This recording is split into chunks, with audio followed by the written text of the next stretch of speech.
And we are about to go live. Okay, we're pressing the live button right here. Knock it out. Okay, and let's add a title. Just quickly, time to sleep.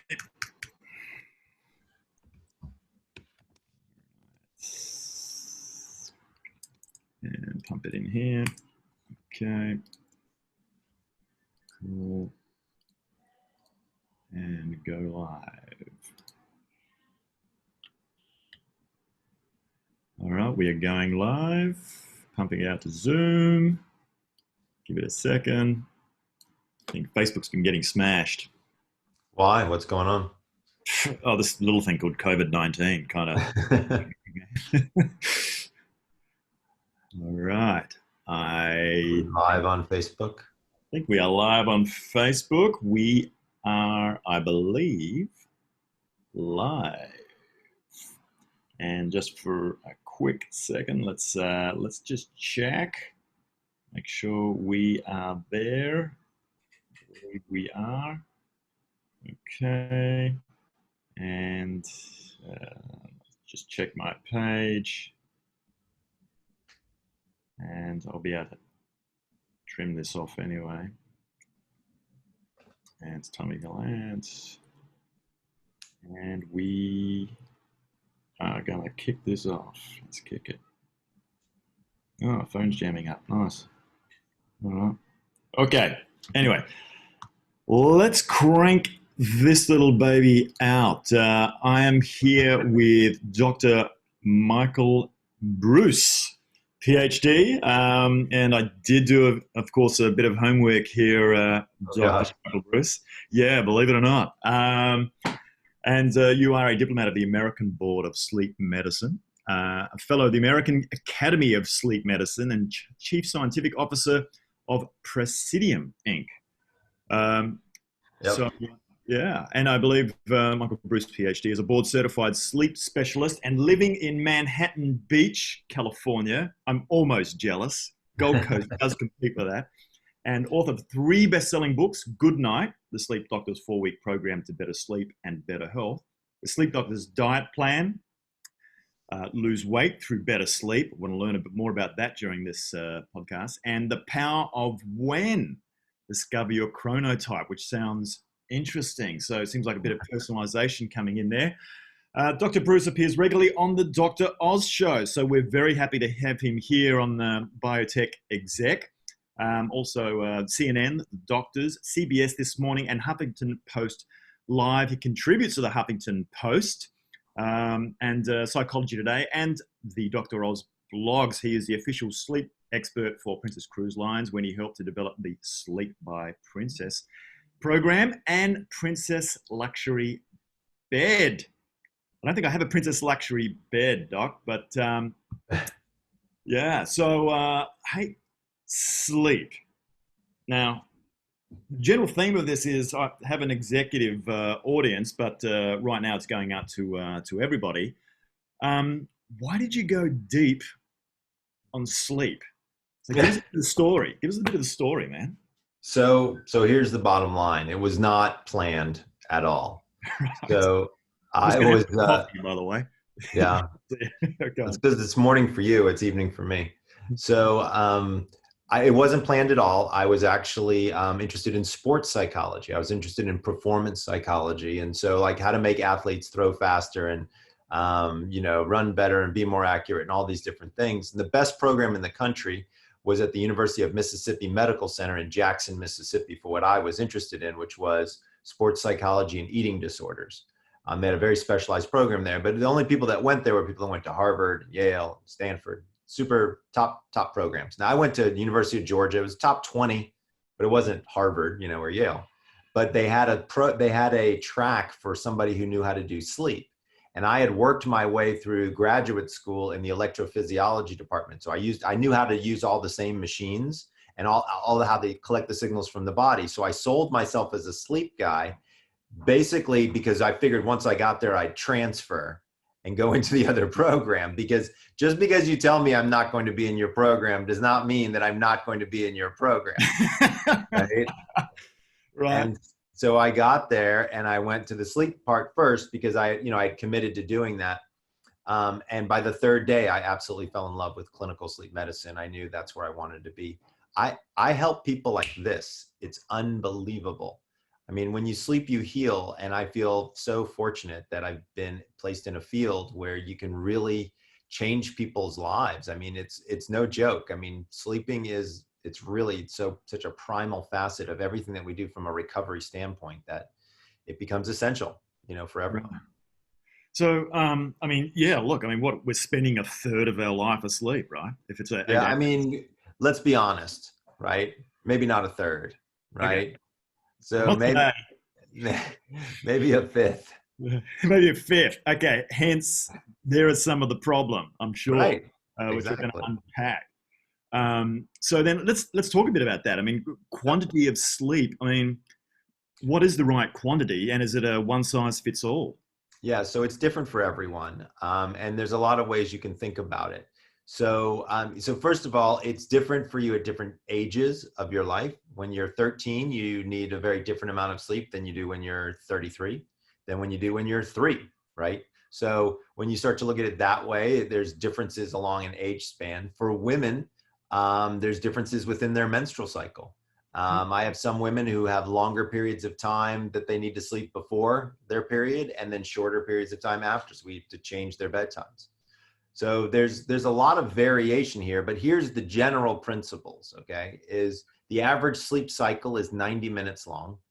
The average person has 5 of those cycles. So 5 times 90 is 450 minutes, which divided by 60 is 7.5 hours, okay? So the math doesn't even work on 8. So 8 hours is a myth, right? And that's assuming that you fall right along those average lines. So I don't. My sleep cycle turns out to be 80 minutes, not 90 minutes. How do I know that? I work in a sleep lab, so it's not that hard to figure that out. There are trackers. I've got a tracker. I use the Aura Ring tracker. So right. So it's like, you can learn, there's some pieces of information that you can pull from those things that can be quite valuable. And so when you start to plot it out, if you're an early bird or a night owl, that'll also help condense your sleep and you can figure it out right away. So as an example, I go to bed at midnight. I'm very consistent. I wake up at 6:13 almost every day. So I'm the sleep doctor and I get 6 hours and 15 minutes and I feel great. There are many days I don't have caffeine. I feel highly energetic. I work throughout the day. No problem. Wow. I mean, listen to some of the like the biohack gurus. What's his name, Mr. Bulletproof, Dave Asprey, right? And he talks a lot of the studies have said that on average about 6 hours 30 seems to be around the mark. Once again, it's an epidemiological type of approach, right? One size fits all. But I mean, look, if you're a white male that's in reasonable shape and you're somewhere between the ages of 30 and 50, is 6.5 work for you? Probably. Right. Like that's probably not a bad mark to shoot for. Right. Now is that going to change? Well, if you get sick, then yeah, right. It will change. If you get COVID, you bet your ass you're going to need more than 6.5 hours of sleep, right? So because remember, sleep is healing, right? If you get injured, you'll need more sleep than that because again, sleep is healing, right? And it's not just physical healing. Remember, it's also emotional healing. It's spiritual healing, right? If you have a major stressful event that occurs for you, you may require more sleep. That's not an unheard of consequence. Okay. So then we're getting into sort of like this recovery thing, right? And if I look at some of my my clients, a lot of them don't get, I would say, quality sleep. They're probably not getting enough sleep. Sometimes they're on aircraft and they're sleeping. It's sort of broken up a bit. So, if someone's really hammering their system, or you said COVID, etc. I mean, does that then take us into sort of like deep sleep and REM sleep being the two main components? Yeah. What do you want to know? Okay. So let's say with deep sleep, I mean, what's happening in deep sleep? What is it? Yeah. When does it happen? So deep sleep is stages 3, 4 sleep. Okay. That's what we qualify as deep sleep. It happens mostly in the first third of the night. There's a cycle that you go through. You go from wake to stage 1 and 2, which we call light sleep, then down into stage 3, 4, which is deep, back into light, and then on into REM. That little kind of dance maneuver is what we call a sleep cycle, right? We have 5 of those cycles. There's more deep sleep on the front end of the night. There's more REM sleep on the back end of the night. Deep sleep is your physical restoration. This is where all the growth hormone is emitted. So when you have an injury, this is where you get more of this particular stage of sleep. It helps you heal, physically heal, right? REM sleep, which is more the back half of the night, that's the mental restoration. So that's where you move information from your short-term memory to your long-term memory. That's where your body goes completely paralyzed. That's where dreaming occurs, right? So all of those things are where your mental restoration occurs. You got to have both in order to be able to function. What's fascinating is the more consistent of a sleep schedule that you keep. So I literally go to bed at midnight every single night. It doesn't really matter where I am. That's what time I'm going to bed. No. My brain will literally only require 6 hours and 15 minutes of sleep. I don't choose to wake up. I just wake up because I'm done. Right. You'd be great fun to have at a restaurant and sort of like, okay, it's past my bedtime and I'm falling asleep at the table kind of thing. You know what I mean? But that's the point I'm making, right? It's that our bodies are trainable creatures, right? And that level of consistency will allow for the performance level that you're looking for, right? So, if you're a biotech exec, right, and you want to be superhuman, it requires training, right? It requires a regimen, and sleep just has to be, I would argue sleep's a skill set, right? It's just like anything else. Look, I'm a runner, and I can't run a race in flip flops and a torn, cutoffs with a boombox on my arm, or my time's not going to be too good, right? But I've got my, my Asics on, my dry fit wear. I've got good tunes going. I can really kind of, I can throw 7.5 minute miles all day long. So what's going on there is I've trained. Okay, so that's what people need to do. They need to get education and train, for sleeping. Number one. Number two, have the right equipment for sleep, right? Don't have a crappy mattress, don't have crappy pillows and sheets. Invest some dollars into that stuff because it does absolutely, make a difference, right? And number three, have some consistency to it. Right. Right? Like that's how athletes become the best that they are, is because they do all of these things. That's how you go pro, right? Yeah. And so it's all the same principles that go along with sleep. Wow, it's pretty simple, right? Number one. But it's the consistency piece that's got to come into it. And so that's the magic. Right. I mean, can you play catch up? Maybe you've been traveling during the week and then the weekend comes. Right. So if you're traveling, so number one, if you're traveling, there's a lot of things that people do that completely screw it up. So first of all, I have a proprietary algorithm that shows me when to use caffeine, melatonin, light, and napping. It's called Time Shifter. We made it into an app. It's available. We'll put the website up so people can get it. We'll give you a discount code and all that good stuff. Okay. Awesome. Yeah. So it's fantastic. And so what we do is we can figure out when you need to be sleeping, and then that whole piece comes out of it, and you can still maintain that level of consistency. Wow. So, okay, then if we're looking at that, and let's say you're getting consistent. And also, just to be clear, yep. I don't think we're all going to be doing nearly as much travel as we once were. Oh, whoa. Yeah. Okay. There's that. I mean, that's right. That's a big thing. That as we start looking at this new norm, right? And how do we change things like sleep to fit in? It's probably going to be easier now to get a bit more consistent, perhaps. But then what about quality? If we're looking at quality again, and we're talking about deep and REM being so important, one sort of cleaning house, the first third of the evening, and then you've got REM, which is happening in the mornings. Then how much of each do you roughly kind of need? So it's interesting. So when you look across an entire night, REM should be about 25%, deep should be about 23%, stage 2 makes up almost 45%, and then stage 1 makes up like 5%. So it's kind of strange numbers, and those numbers will change the more consistent your sleep is. And so when you measure my sleep now, it's incredibly consistent. I go bam, I go into deep, I come right out of deep, I go bam into REM, and then I wake up. You know, like Wow. there's not a lot of, you know, inefficiency in the sleep. And that's the point I'm trying to make here is like, if you want to do the superhuman thing, like it's possible to shrink that, because then it gives you more time and more energy to do a whole lot of other things that you might be wanting to do.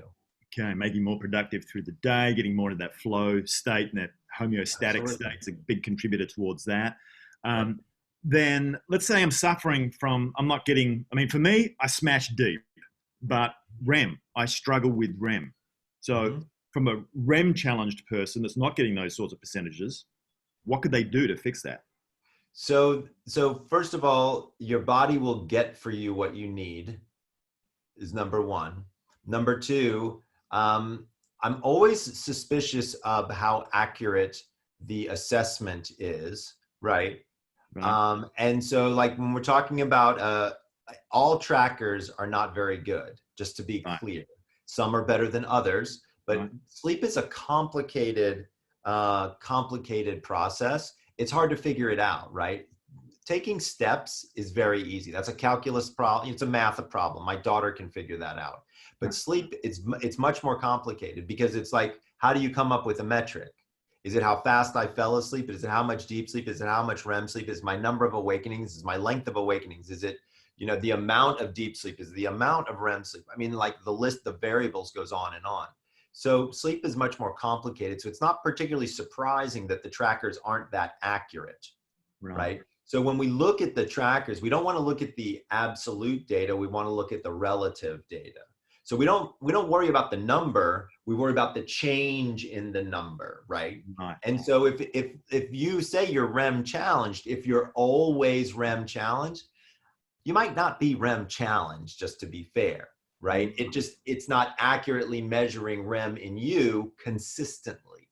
Right. Okay. So then let's say it's always around a certain percentage. Sometimes it pops up more. And that's usually when I've had a bit more sleep because I'm actually getting up later. Right. Right. So that's what I've noticed, saying myself from a REM point of view. Then how does each person know how much they personally should be getting? So nobody knows. So what happens is that there's no great statistical book out there that says, here's what you should be doing. There are some normative tables that have been published in the sleep literature. There's a researcher named Ohayon who had actually created these normative values. So if you were between 50 and 55, here's how much delta sleep you should have. Here's how much REM sleep you should have. The unfortunate thing is nobody published that data to the consumer. Right? It's in the medical literature. And so you'd really have to be a motivated consumer to find it and then do a comparative analysis. I would argue that many of the tracking companies should make that data available and should be explaining that data to people. Because here's the thing that I always say about all these trackers is like, who gives a shit, right? Like, I mean, if you're not going to tell me if that, how a white 52-year-old male should be doing this, do I care what my tracked values are? Probably not, right? Like I think everybody should have the opportunity to compare their values with some normative data set. And then on top of that is the right question, which is the one you asked me, which is, what do you do about it, right? How do you improve REM? How do you improve deep? There's only so many different things you can do. To improve deep sleep, it's a lot of physical exercise, can be quite helpful with deep sleep. However, you have to be careful because when you overtrain, which a lot of people do, you actually do the opposite. Right. So you have to really find your level there of training. You have to have a good level of consistent training, and consistent exercise can be helpful. For REM sleep, it's really knowing when to sleep. So, and this is going to sound silly, but it really works this way. If you wake up too early sometimes, like let's say you're a night owl like me, my REM sleep doesn't come until like right around 6. So as an example, or like probably 5:15. So as an example, if I got up at 5:30, I wouldn't get the REM sleep I would want. But if I get up at 6:15, I do. See what I'm saying? So when you figure out that lane that you need to be in, it's like magic. It just all clicks. Okay, so it's basically, and this is a circadian rhythm thing, right? It's like, are you the night owl? Are you the one that's the early waking sort of dude? Which I think I am. I think I am. the And how lion. does right? Okay, so how does that then fit? Let's say genetics. Have you done anything around epigenetics and sleep? Yeah, so the thing about chronotypes, which is what you're talking about, early bird, night owl, those are called chronotypes. Those are all genetically predetermined. They're based on variations in the PER3 gene. So they're single nucleotide polymorphisms, or what we call SNPs. And so when we see those variations, it changes your whole circadian rhythmicity. It changes your circadian clock inside. It makes you early or in the middle or late or all over the place. There's basically four types. And so what my contribution to the literature has been is I wrote a book about how do you deal with those four types, you know? And so when some people are early people, they need to go to bed early and wake up early. When some people are night people, they need to go to bed late and wake up late. And that's when the consolidation can occur very easily. Right. Okay. So find your lane. Okay. Exactly. You know, and if we look at this from a genetic point of view, apparently, like I've heard that Trump, for example, can get away with 4 hours sleep a night or something. There's these weird sort of genetic SNP types. So I actually spoke with him about it, and he gets a normal amount of sleep. He actually, I met him. It was when he was a delegate. I was on the CBS Early Show, and he was on as well. He was on right before me. And Right. in the CBS Early Show, they keep you in the same green room because they shoot teasers from there. Right. So I was in there with him, and he sat down, and the executive producer came out and introduced us. He's like, Mr. Trump, meet, Dr. Bruce. Dr. Bruce, meet Mr. Trump. And we had a very spirited conversation. He asked some really important, like really thoughtful questions. Huh. I Wouldn't have to think be that sometimes. I have to be honest with you. I couldn't have been more shocked. But he was like, what he asked me, which I think this crowd would be interested in as well, was he was like, what's the cost of sleep deprivation? Like, is there a physical cost? Is there a work cost? Is there a productivity cost? And there is, right? There's a tremendous productivity cost. There's a tremendous actual physical cost. There's data to show now that for every employee that you have that is sleep deprived, you lose $2,300 a year. $2,300 a year. Right. That's a lot of dollars. Yeah. You have Across the board. 1,000 employees. Yeah. That's 2.3 million bucks, Yeah. right? It's not small for So, you. right. So, you have to think through these ideas in a lot of different ways. But yeah, no, Trump, he gets normal amount of sleep. Normal amount of sleep. A rumor. I mean, everybody's probably wondering, do we get to see, based on the fact that you've met him, and you get the media version, the mainstream media version of Trump, right? Mm-hmm. You do get his tweets as well, I guess. I'm guessing he's putting those out. I know. The surprise, was it like, man, he's not like who I thought he'd be? For me, it was I have an opportunity to meet people in some very unusual circumstances. And I've met with. In the bedroom. Yeah. Right. I mean, to be fair, I've met with some of the most famous people in the world who've got some incredible sleep-related issues. So it was a pleasant surprise that he had a genuine interest in the health of the people that he wanted to represent. I was very impressed by that. Right. I was very impressed that he had recognized that sleep is truly a health issue. Yep. And I thought it was great. Okay. Bottom line, I was just like, wow, that's pretty cool. Is there anything with a lot of the famous people, and of course, stating no names, but what was the most amazing experience you had from analyzing someone's sleep, and the fact that they're a celebrity and you kind of thought, whoa, that's like, how does that fit? Well, just to be clear, Donald Trump was never a patient of mine. We just met in a green room and talked about sleep. Yeah. Just want to make sure everybody knows. But I think he's struggling with his sleep now, maybe, but anyway, maybe not. every U.S. president has said that it's been the worst sleep they've ever had. Right. But honestly, nothing has shocked me anymore.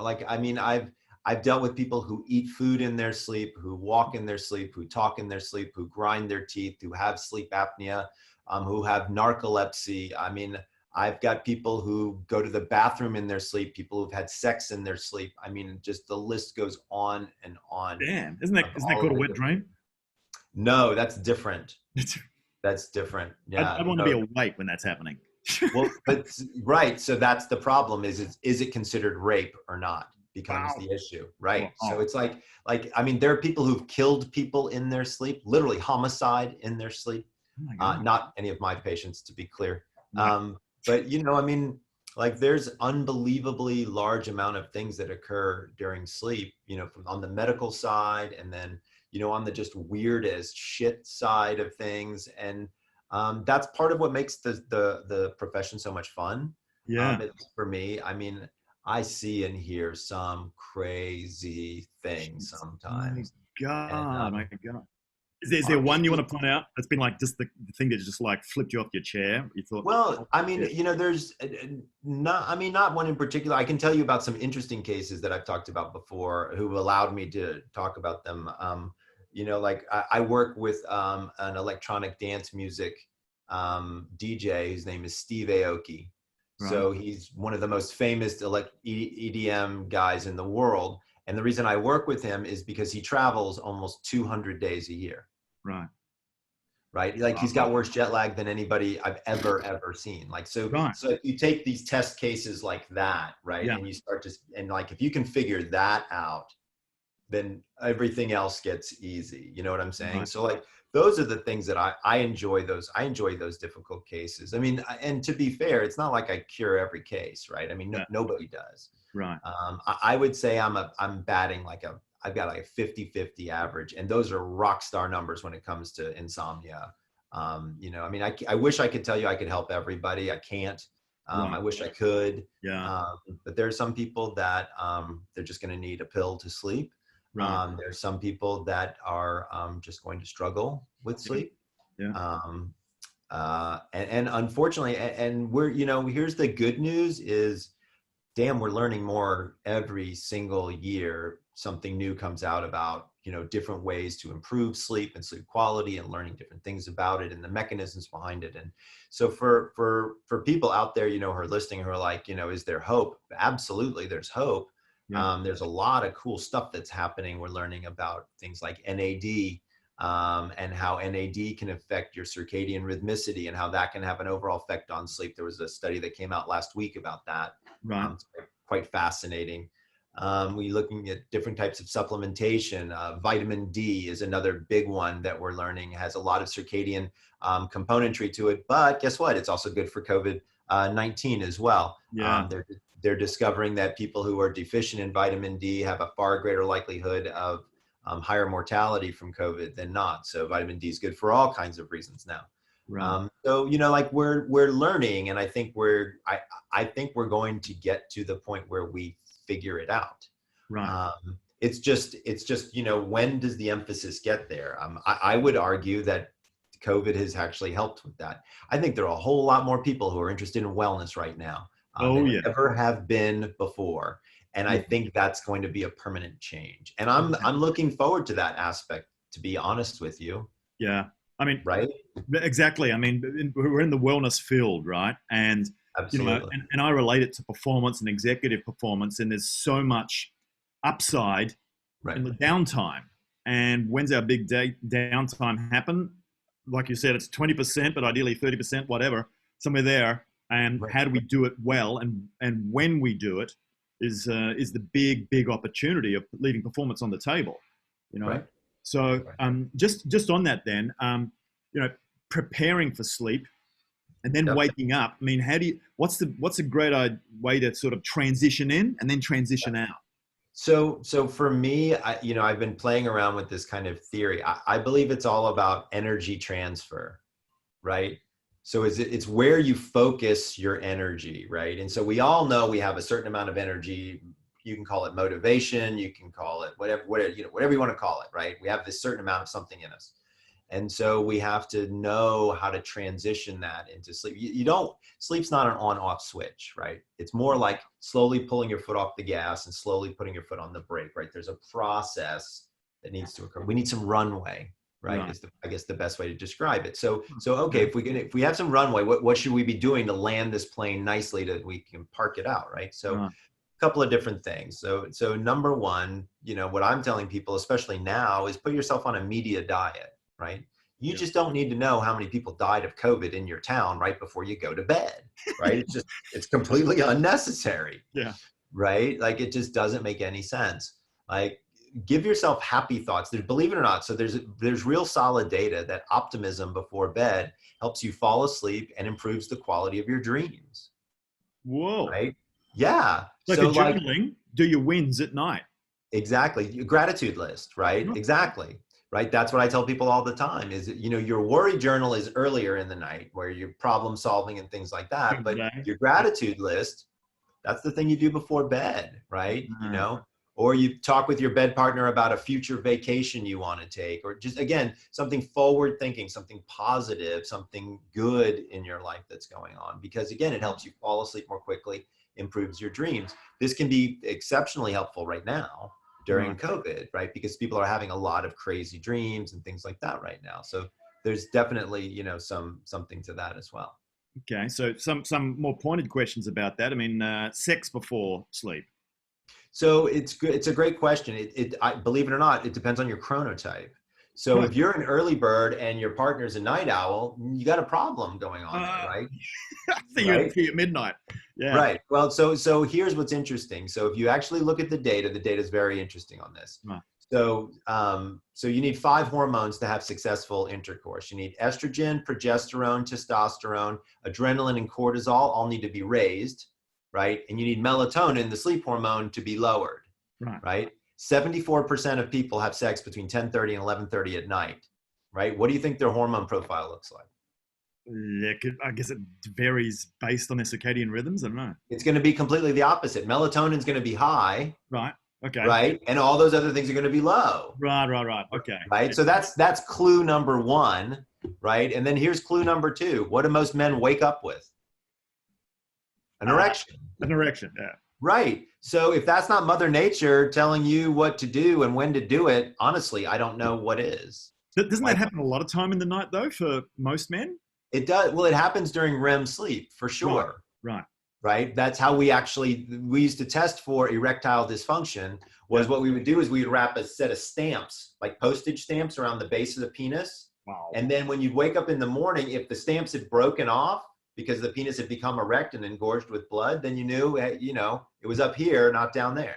Right. Huh. Interesting. Because it's supposed to be the canary in the coal mine too, right? If you've got I can just say that word, acidosis.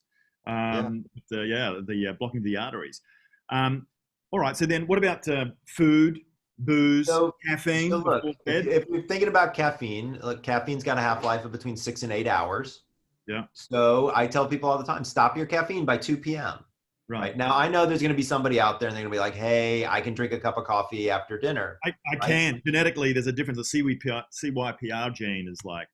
Right. So there's some genetic differences, but here's the bottom line. Okay. Yeah. Caffeine's a stimulant. I don't care what's in your genetics. It's going to affect the quality of your sleep. If you're trying to heal, why do you need a cup of coffee after dinner? Caffeine has zero effectiveness there's no reason that anybody ever has to have caffeine in their body ever. Right. Coffee's got some positive effects to it, but caffeine does not. Right. Caffeine has zero reason to be in your body. And so all it does is it excites everything. Here's the other thing. I would argue that right now is the most anxiety-provoking time in every single person's life they've ever had. Right? Yeah. I'm so hyped. I need a coffee. Right. Who the fuck needs a stimulant right now? That's right. Let's crank it right up. Let's have coffee, sleep, and alcohol right now. Well, and so then here comes the bad part, right? Is you're juiced up on caffeine because you've been home all day because you've been stuck in quarantine. So what do? You break out the bottle of booze. Right. And that's up 40% something at the moment. It's like going through the roof. Right. And remember something, like the data on this is very consistent. Alcohol decreases immune function. It just does. Right. So this is not the time to get hammered every night. Yeah. It's just not. Yeah. Right. You want to have a glass of wine, have a glass of wine. I don't care. Have 2. But once you get past 2, you got a problem. Yeah. Right. So, and also remember, alcohol is a diuretic. Sleep in and of itself is a dehydrative event. You lose almost a full liter of water just from the humidity in your breath every night. Wow. You don't want to go into that situation dehydrated. If you drink a glass of wine, drink a glass of water, wait an hour.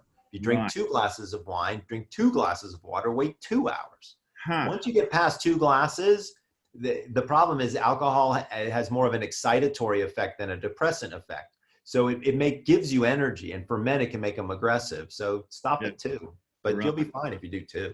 Okay, and you might overheat on your sex life as well. Right. So what about food? I mean, how often then before food should stop? About when before sleeping? So look, it really depends on who you are and what you're comfortable with. I'm an intermittent faster, and I don't eat until my feeding time isn't until the evening because my chronotype is a night owl. Right. So I eat late. I don't even start eating until 5, 6 o'clock in the evening, and I'll eat from 6 to 10, and then I'll be in bed by 12. So I Right. like to give myself about 90 minutes of having no food going in my body before I Right. lie down. Number one, it helps with the digestive process. But Right. also, you shouldn't go to bed hungry either. Some people, they stop eating by 6 o'clock, Yeah. and that's it. And then they go to bed at 11, and then they wonder why they wake up at 3 o'clock in the morning, and it's because they're out of fuel. Right. Either the liver or something is saying, "Hey, where's the sugar? I need a certain amount Exactly. of sugar. I need." The brain says, "Dude, I need sugar. Wake up." Exactly. Right. Heart rate, cortisol. Boom. Exactly right. Right. So Okay. I have people, there's a tea. Hold on, I've got some here in my office. Yeah. Actually, just quickly, I'm going to close the doors here. We got someone doing some sandblasting. All right. Okay. We're back. Yeah. Boom. Yeah. Here, this tea. It's called, well, you can't really see it very well. It's called Guava Leaf Tea. Can you see it? Yeah, if you put it in front of your body, it might be all right. There we go. it is. I'm going to get closer and closer and closer. Yeah. Guava DNA. Oh, cool. Guava Leaf Tea. This Wow. stuff keeps your blood sugar Yeah. right as rain all night long. 30 minutes before bed, 1 cup. That's interesting. I'm gonna get Works some of that. great. They've even got a scientific study on it. Wow. Doc, what about CBD? Here's the problem. You Yeah. need almost 200 milligrams of CBD to have an effect on your sleep. Right. The anti-inflammatory properties occur much earlier, but the somnolent effects don't occur until much higher dosages. What you want is CBN, not CBD, CBN. Yeah. CBN is oxidized THC, and the data is great on it. It shows that it's very helpful for sleep. Wow. That's Yeah. amazing. And I mean, you've got a product as well, haven't you? I'm working on a product. I don't have one yet. I'm working on. I mean, I have my own sleep supplement. It's called Sleep Doctor PM. So if you're Yeah. not interested in THC or CBD, it's actually very effective. But I'm working on my own cannabis product for sure. Sweet. Okay. And then just as we sort of start to transition out, before let's say you're an exec, you've traveled, you've got some sleep, you got 4 hours last night. Then can you get a nap during the day? Can you catch up? Is there any window with which you can catch up to fix the damage? Yeah. So what you do is what I call a Napa latte. Oh, Okay. cool. Okay. That So sounds. here's what you do is you take a 6-ounce cup of drip black coffee. You throw 3 ice cubes in it, right? Exactly. Okay. Just to cool it down. You slug it, and then you take a 25-minute nap. So here's what happens. So counterintuitive. It's like, hang on, isn't it going to crank you up? no. So so here's what happens is, so the reason you're tired is because of a buildup of something called adenosine, which is when a cell eats a piece of glucose, something comes out the back end. One of those things is adenosine. As adenosine accumulates in your brain, you get sleepier and sleepier. But if you look at the molecular structure of adenosine and the molecular structure of caffeine, they're off by 1 molecule. That's it, 1 molecule. So it fits perfectly in that receptor site. So here's what happens is when you take a nap, your brain burns through that adenosine, which is what's making you feel sleepy. Yeah. Then when you wake up after the nap, the caffeine shoots in and it blocks the adenosine receptors. You're good for 4 hours, guaranteed. Whoa. So during the afternoon, and maybe you don't want to do it past about 3, 4 o'clock. Right. Yeah. Okay. It'll rock your world. If you're just dragging ass one day and you just need a lift, that'll do it. Can you catch up on sleep on the weekends? You can, but you're just much better off just getting a consistent amount of sleep. I swear to you. Okay. Because what happens is your circadian rhythm goes backwards and forwards and backwards and forwards. It gets all screwed up. It doesn't know what to do. Yeah. Right. Like with all of my CEOs, I got a CEO right now Yeah. And he's this kid. He's so funny. He's 32 years old, and he hired me as his sleep coach. Right. Right. Yeah. And I mean, he's paying me a bunch of dough. It must be. And we've got him dialed in. And then on the weekends, he stays up until 4:00 in the morning because he's out with his buddies. Right. He's playing. He's 32. He's out. Right. He's hitting it. Right. He's single. He's a wealthy guy. Right.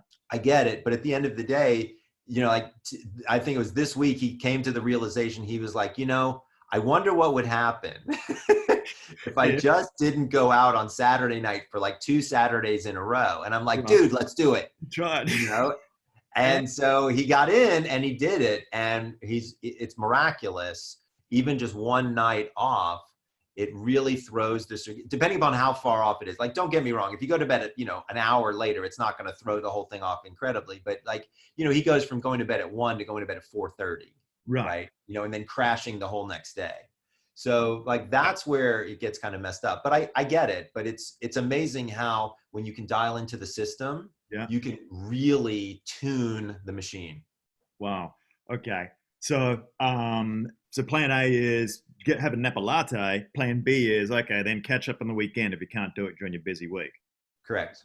Okay.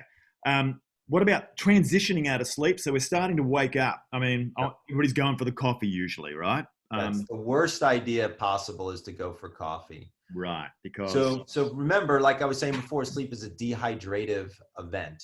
Right. And so you lose almost a full liter of water. So first thing you need to do is be drinking about 20 ounces of room temperature water. Right. The second thing you need to be doing is walking over to the window and getting some sunlight. Because sunlight, it hits these special cells in your eye called melanopsin cells and turns off the melatonin faucet in your brain. Right. So that morning fog that you have, it's the continued production of melatonin. Melatonin doesn't turn off until you get that sunlight. And so you've got to get outside if you can. If you wake up so early that there's no sunlight, you should have a light box to get some sunlight. It's very, very helpful. I use a light box whenever I travel, and it helps readjust my circadian rhythms. It's phenomenal. A light box? Yeah. They're commercially available. You can get them on Amazon. They're like less than $100. Okay, you just search light box. Yeah. Light therapy. Wow. Okay. Yep. And so then what, it's sort of like infrared stuff we're talking here? Or? No, this one is an LED. I mean, infrared does something different, but no, this is a full-on LED light box. It's about the size of like, I don't know, like a small iPad, like a Kindle. It's about the size of a Kindle. Right. And I keep it in my my suitcase, and then I do light therapy, and it helps shift my circadian rhythm if I'm going, across time zones. Wow. Okay. So that's amazing. I've never heard of this. And so then what other things then for jet lag, right? These execs are traveling across time zones constantly. Any other tips around jet lag? Right. Well, I mean, that's the tip, is you use this light therapy. And so you've got to get this app called Time Shifter. Yeah. So we're going to put it in the show notes. Yeah. And we'll get people, they can try it for free, but it does everything for you. It gives you an entire plan that will tell you what to do with melatonin, napping, light, and caffeine for 2 days before you travel. And then by the time you land, you are on their schedule. Whoa, it's super amazing. Cool. That is super cool. The science is unbelievable. Wow. And I mean, people are reading email at night, especially execs. They've gone out, they've probably eaten, they've boozed up, right? They may have had that coffee after doing all the wrong things. They're probably out of their circadian rhythm by the time they get to sleep. They're cranked up looking at emails, right? And apart from COVID, they're saying, oh my God, my numbers are down. Right. What should blue light blockers? I mean, what's the deal with that? I'm a fan. I like blue light blockers. I couldn't find any that I liked, so I actually made my own. Wow.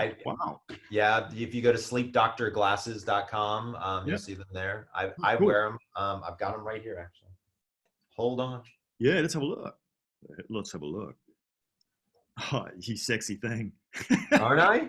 I think I'm very Elvis Costello, very Bono, right? It's very Bono. Bono with a nerdy feel. Yes, exactly. Yeah. I'm the nerdy Bono for sure. I like that. I like where you're going with that. For sure. Amazing. All right. So look, talking about landing stuff, any final suggestions? And look, what is the top 20% that's going to get you 80%? The top 3 things that most people... I got 5. Give me 5. All right. Step number 1, Stick to one wake up time. Period. End of story. I don't care if it's during the week or the weekend. Shut up and just wake up. Okay. Okay. Step number 2, stop caffeine by 2 p.m. I don't care if you think you can do it, just don't. Right. Just stop by 2. Stop. Okay. Step number 3 is stop alcohol 3 hours before bed. Oh man, that's gonna be tough for a lot of people. There's a really big difference between going to sleep and passing out. Yeah. Right? So I'm telling you, what it does is it crushes your physical restoration. It's the whole reason why you feel like shit the next day, is because it lowers your stage 3-4 sleep. It's totally not worth it. I get it. I like scotch. Have one, have one brandy type of thing. Just, right, but you've got the 1 hour, 1 glass of wine, 2 hours, 2 glass. Sorry, two right, 2 glasses of water. Okay. Right. 2 hours. Okay. All right. So that's right. okay. I mean, it's very doable. It's very doable. Step number 4, exercise every day, especially now during COVID. Yeah. So many people are not moving, and it's having a dramatic effect on your sleep. So what are you defining as feel more fatigued? What's that? What are you defining as exercise? So like walking? You got to get your heart rate up for 25 to 30 minutes a day. Okay. That's what it is, right? Okay. I don't care what you do. Right. But you got to get it up and you got to get it going. And then step number 5 is when you wake up in the morning, get 15 minutes of sunlight while you're drinking some water. That's it.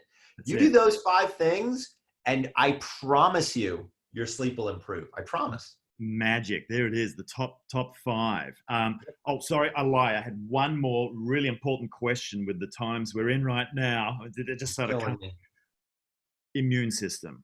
If you don't sleep well, what's the correlative effect? So here's what happens. So if you remember back to your high school biology, killer T cells are the white blood cells that help fight infection.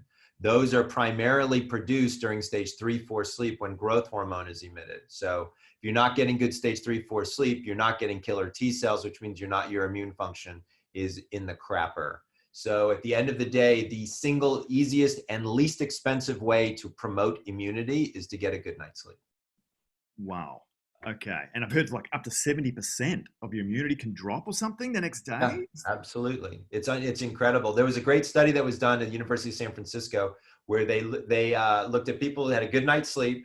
They gave them a flu shot, then they exposed them to the flu. Only about 10% of them got the flu. Then people who had a bad night's sleep, gave them the flu shot, exposed them to the flu, like 70% of them got the flu. That's ridiculous. It's terrible. That's after one night's bad sleep. Yeah. So at the end of the day, once we figured out an inoculation, if you decide to, get the vaccine, get a good night's rest beforehand if you want it to work. Right. Whoa. Okay. This has been amazing, Doc. We knocked it out, man. We knocked it out in fact, in just under 60 minutes. I think I love it. Yeah, we got some great stuff out there for everybody that's going to listen to this. I'm so looking forward to this. Almost not sleeping well at nights, thinking this was coming up. This has been really valuable. I lie again. One final question I ask everybody: what's the best bit of advice you've ever received? The best bit of advice that I ever received. The thing that keeps coming into my head is don't take yourself too seriously. Awesome. That'll help people sleep better. Love your work. Life is much shorter than you think it is. Yeah. And you never end up doing all of the things that you wish you would have done. Right. Don't take yourself. Life is not as, don't get me wrong. There's some serious times in life. Yeah. But especially at times like right now, where, there's a lot of fear going on. There's a lot of doubt out there, and people are looking for answers. We're going to figure it out. Yeah. Is it going to be the same? No, of course it's not going to be the same that it was before. I'm okay with that. I think the world could use a little bit less of what it was before and more focus on things like wellness and prevention and understanding transmission and health. Yeah. So I'm feeling very purposeful and I'm feeling very fortunate. I'm just trying to take it all not too seriously. Yeah. Look, fantastic advice, I think, and I look at the corporate world, not working in it anymore, working on it. And, the big part of how we approach that is working with the leaders Yeah. as well, and bringing the soul back to business. And I think everybody's had the great pause before. I anticipated going to be the soaring 20s, Right. not like the roaring 20s, but I Right. think people are going to up level. And from a performance point of view, not hustle and grind performance. We're talking about people getting in the flow. And Right. of course, sleep's a huge part of that. And that downtime in general, time Yep. connecting. We've been forced to do that. So I think there's a lot of great things that have come out of this. I think those in wellness, present company, Yeah. and many more, going to probably be slungshot out of this. These corporations probably invest more in the wellness of their people. And I think that's a great thing moving forward. Yeah. So, I think everybody's starting to take a little bit more stock, yeah, right? And hallelujah. say like what's important and what should we be doing and how should we be taking care of our friends and our family and our employees and ourselves, Yeah. And I think that's kind of awesome. Yeah. Reconnecting, and people before money. People before Yeah, money. yeah, You know? Yeah. absolutely. I don't All mind right. money. I just like health too, right? Hey, look, it's a fantastic byproduct, but Right, yeah, I know what I'm going to choose first these days, right. right? And it's Absolutely. people. So thank you so much. We'll land this one right here, and just stand by, Doc. You bet.